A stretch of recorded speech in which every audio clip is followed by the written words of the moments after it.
Nous en arrivons à personnage de Gershom au chapitre 3 et 4 du livre des Nombres. Il lui a été confié la responsabilité des rideaux et des toiles.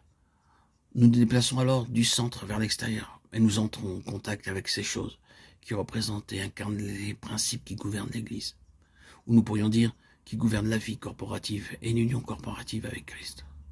Ici, nous avons affaire avec ces objets qui, avant toute chose, établissent les limites. Vous avez un parvis avec un rideau tout autour, puis le tabernacle et les tapis.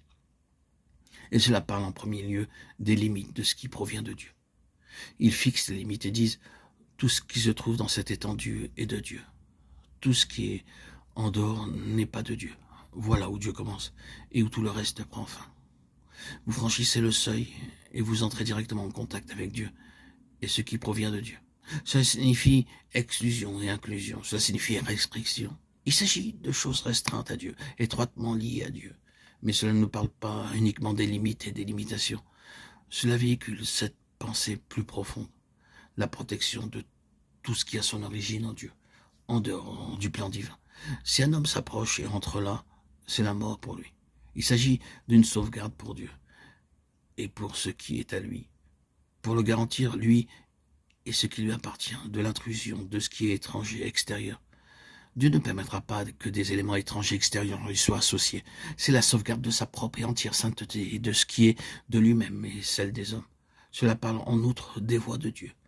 Car vous constaterez que le parvis est un rideau de fin lin, parlant des limites définies et des limitations marquées par la justice divine.